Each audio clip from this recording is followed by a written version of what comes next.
시청자 여러분 안녕하십니까? JTBC 아침 뉴스입니다. 전북은 오늘 대체로 맑다가 오후에 구름이 많아지겠습니다. 낮 최고 기온은 15도에서 19도 분포로 어제보다 높겠습니다. 미세먼지 농도는 보통 수준으로 야외 활동하는 데 지장이 없겠습니다. 내일은 구름이 많겠고 동부 내륙 지역은 오후 한때 비가 내리겠습니다. 강우량은 5에서 10mm가 예상됩니다. 내일 아침 최저 기온은 4에서 8도, 낮 최고 기온은 12에서 16도 분포를 보이겠습니다. 전주기상지청은 이번 비가 내린 뒤에는 당분간 맑은 날씨가 이어지겠고 낮 기온도 평년 기온을 웃도는 포근한 날씨가 이어질 것으로 전망했습니다. 익산 국토관리청이 고군산군도 연결도로 공사를 하면서 국산 석재를 외면해 논란이 일고 있습니다. 가격이 싸다는 이유인데요.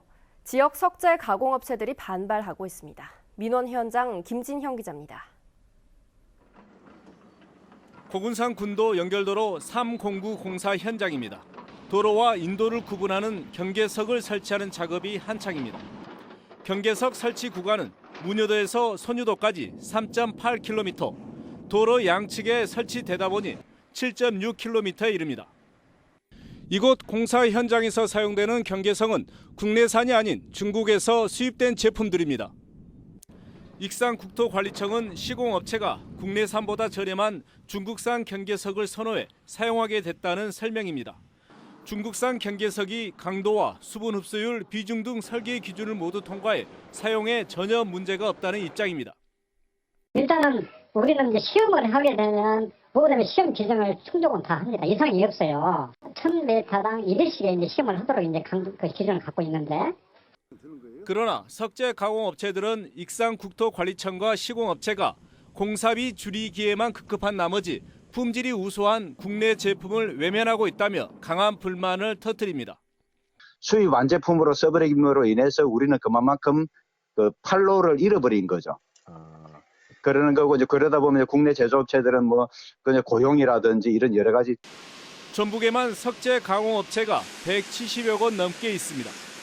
익산국토관리청과 시공업체가 가격 논리만 내세워 중국산 경계석을 사용하면서 지역 석재업체들의 한숨이 깊어지고 있습니다. JTBC 뉴스 김진영입니다. 선관위가 최근 문재인 후보의 지지 모임에 대학생을 동원한 혐의 등으로 우석대 교수 등 4명을 검찰에 고발했는데요. 검찰이 어제 우석대를 압수수색하고 본격적인 수사에 들어갔습니다. 정원익 기자가 보도합니다.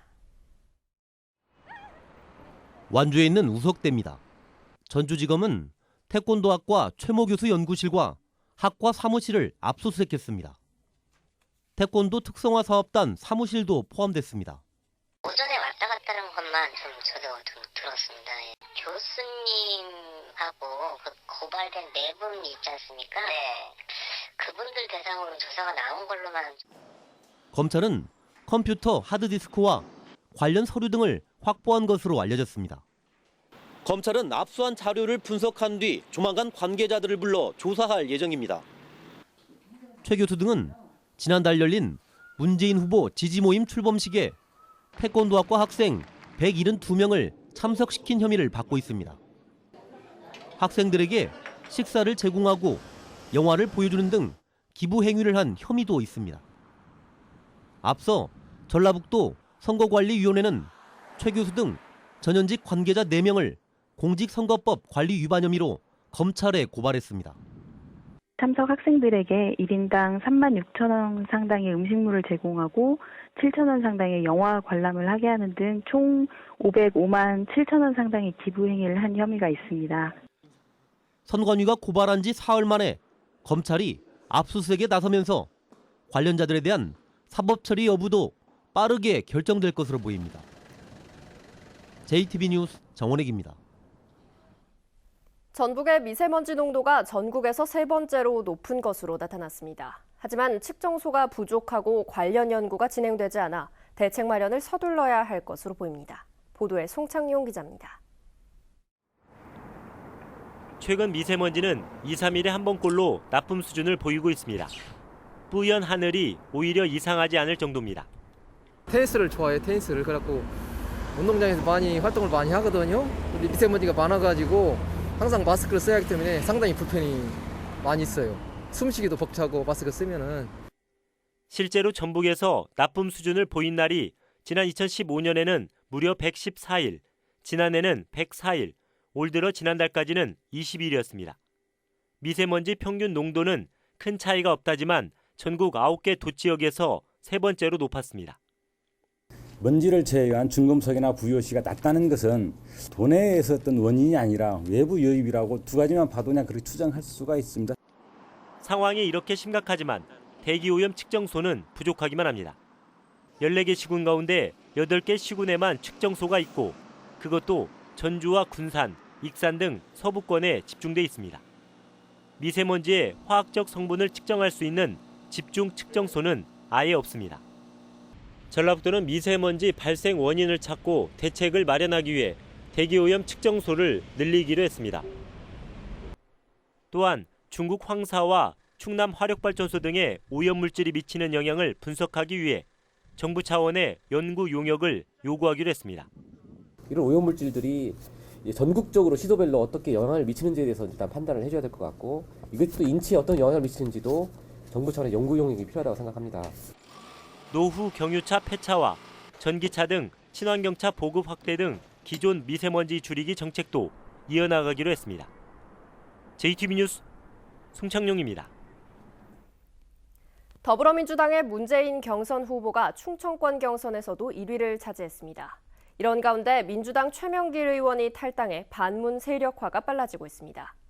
문재인 대 안철수의 양자 구도가 유력해 호남의 선택에 따라서 대권의 운명이 좌우될 것으로 보입니다. 김철 기자가 보도합니다. 더불어민주당 문재인 경선 후보가 호남에 이어 충청에서도 1위를 차지했습니다. 득표율 47.8%의 문 후보가 36.7%를 기록한 안희정 충남지사의 안방인 충청권에서도 승리함에 따라 대세론을 확인했습니다. 이곳 충청에서 대한민국 균형 발전 기필코 완성하겠습니다. 도와주시겠습니까? 이런 가운데 민주당 서울 송파을의 최명길 의원이 탈당했습니다. 최 의원은 이미 탈당을 한 김종인 전 비상대책위원장과 함께 반문재인 단일화 작업에 동참할 것으로 보입니다. 정작 안철수 대표는 아직은 반문 연대를 반대하고 있습니다. 연합정부에 대해서는 대선 이후에 그 결과를 가지고 만들어야 될 부분 아니겠습니까? 그러나 여론은 단일화된 반문 세력이 결국 안철수로 뭉칠 것으로 보고 있습니다. 문재인 대 반문재인 구도, 패권 대 반패권의 구도, 호원 대 개헌 구도 이런 구도로 하면서 문재인에 맞서는 제 세력이 연대를 통해서 이번 대선 구도가 1대1 문재인 대 안철수 구도로 갈 확률이 높아졌다고 생각이 듭니다.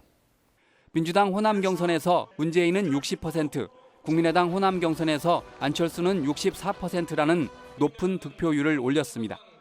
두 후보 모두 호남의 고정층이 탄탄해 본선에서 맞붙을 경우 호남에서는 일방적인 몰표 대신 팽팽한 결과가 예상됩니다.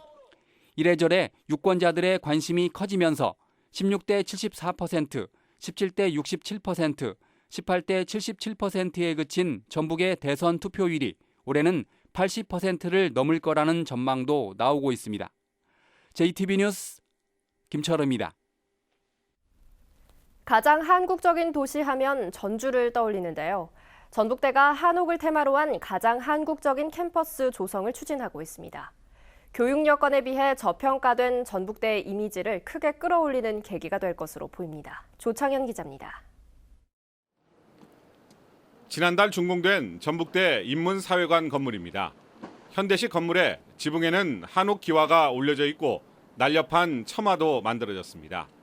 내부 인테리어도 한옥의 느낌을 풍길 수 있도록 꾸며졌습니다. 예전에는 정말 삭막하고 네모나고한 모습이어서 별로 안 좋았었는데 한옥식 건물이 생기다 보니까 예전과 달리 진짜 관광지 같아 보이고 좀 더 많이 왔다 갔다 하고 싶은 그런 욕구가 생깁니다. 전북대가 가장 한국적인 캠퍼스를 만들기 위한 사업에 본격 착수했습니다. 밋밋한 모양의 학교 정문은 한국적 정취를 오롯이 드러내기 위해 전통 한옥형으로 바뀝니다. 단순히 출입문 기능만을 하는 것이 아니라 교양 프로그램을 총괄하는 교육원이 들어섭니다. 학군단 자리에 지어지는 한옥형 국제 컨벤션 센터는 500석 규모의 컨벤션 홀과 세미나실, 전시실, 식당 등이 들어설 예정입니다. 법과대학 옆에 들어서는 법학전문대학원 역시 전통 한옥 양식에 현대 건축 기술이 조화를 이루게 됩니다. 현재 분수대는 한옥형 정자와 수경 공간이 더해진 광장으로 조성돼 시민들의 휴식 공간으로 제공됩니다. 우리 전주라는 도시가 가지고 있는 한국적인 도시라는 이미지, 여기에 편성해서 우리 전북대학교 하면은 가장 한국적인 캠퍼스, 가장 한국적인 대학, 이런 브랜드를 좀 만들고자 합니다. 전북대는 한스타일 캠퍼스 조성을 위해 600억 원의 국비와 지방비를 확보했으며 오는 7월부터 공사에 들어갈 계획입니다.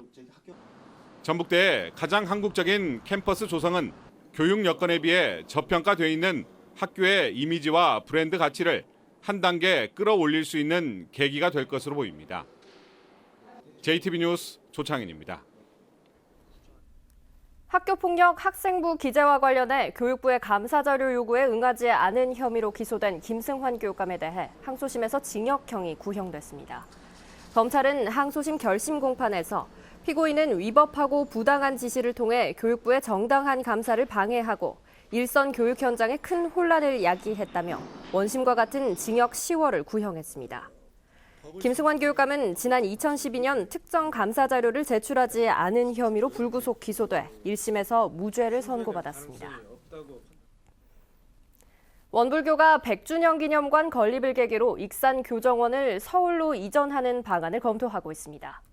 원불교 측은 주요 종단 행정센터들이 서울에 있는 것과는 달리 원불교는 지방에 있어 교류 협력과 기동성 측면에서 불편한 점이 많아 100주년 기념관이 완공되는 2019년쯤 익산 교정원을 서울로 옮기는 방안을 검토하고 있다고 밝혔습니다.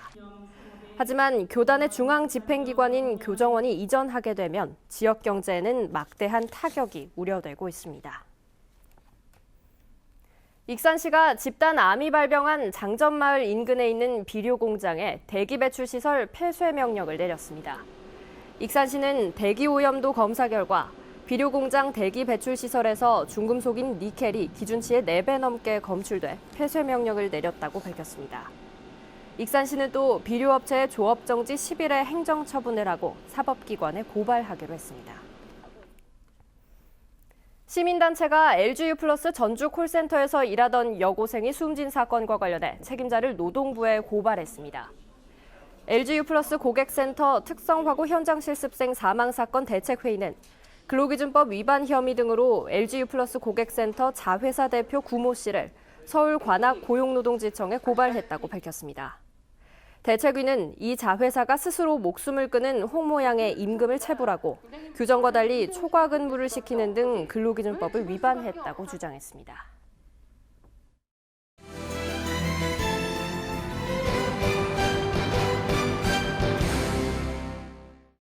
내년에 전국체전을 개최하는 익산시가 미세먼지를 줄이고 녹색 환경 조성을 위해 대대적인 녹지 공간 확충에 나섭니다. 익산시는 전국체전 숲 2곳을 부송도서관 옆과 동익산역 폐선 부진에 조성하고 시내 미니 화단 100개를 만드는 등 시가지의 꽃과 나무를 심어 푸른 익산을 만들어 나가기로 했습니다. 제2비 희망의 공부방 개소식이 남원시 고죽동 황죽 작은도서관에서 열렸습니다. 전북은행이 후원하는 희망의 공부방은 황죽 도서관 안에 바닥 난방시설을 추가로 설치해 안락한 분위기의 공간을 마련했으며 저소득층과 맞벌이 가정의 자녀들을 보호하고 학습하는 공간으로 활용됩니다. 완주군과 초록우산 어린이재단이 업무 협약을 체결하고 아동이 안전한 지역사회 인프라를 확대하기로 했습니다. 양 기관은 앞으로 아이들의 보행권을 보장하고 안전한 지역사회를 만들기 위해 20개 보행 위험 지역에 옐로카펫을 설치하기로 했으며 민관위원회를 구성해 아동 안전을 위한 다양한 의견을 수렴하기로 했습니다. 부안군은 저출산 문제를 해결하기 위해 지난해부터 첫째 아이 출산 장려금으로 100만 원을 지급하고 있습니다. 또한 올해부터 읍면별로 출생 기념 반지와 선물, 오복 주머니를 전달하는 등 출산 장려 정책을 확대하고 있습니다.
JTBC 아침 뉴스를 마칩니다. 시청해주신 여러분 고맙습니다.